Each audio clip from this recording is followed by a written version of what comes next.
Hello friends, in this video we will learn how to add new columns to existing table of Mysql. Make sure that you have installed Mysql in your computer system, and also make sure that you have created a table in existing Mysql database. So let's open Mysql first of all.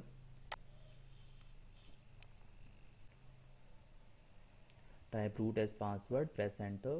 Okay, now we will use a database, an existing database. Use db5.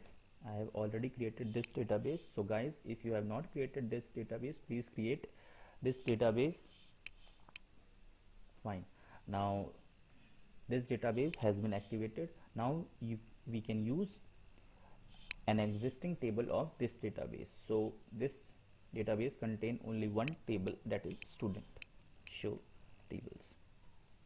You can see only one table is there named as student.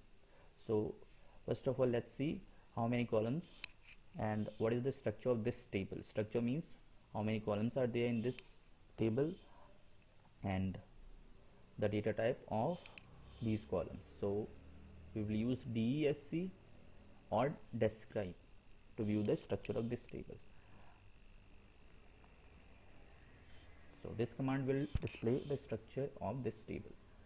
So you can see this table contains 5 columns with their corresponding data types. So suppose we want to add 2 new columns to this table. 2 new columns like student birthplace and student father name. So to add these columns to this table, we will use alter table command. So alter table name, that is student. Now we have to add 2 new columns.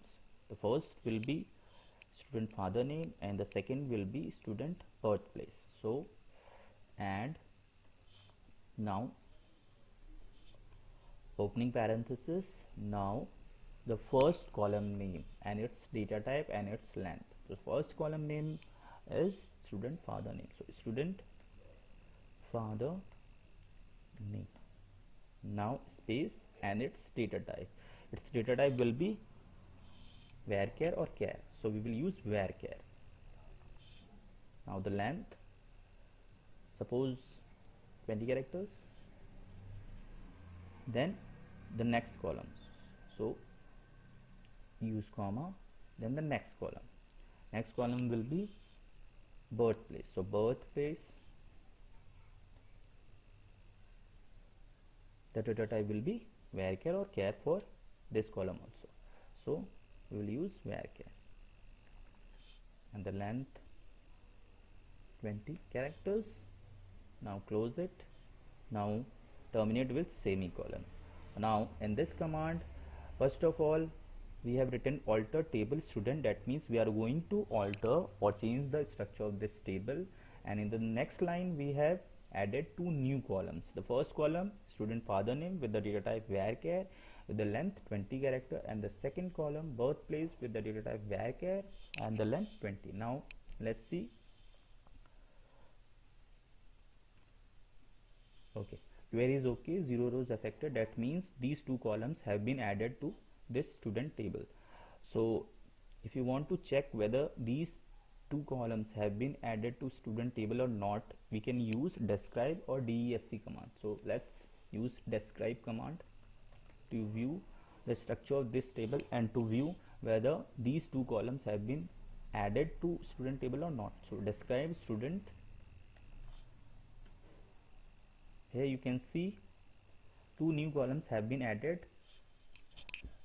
Student father name with the data type varchar and the length 20, and the birthplace, the next column, new column with their data type varchar and 20.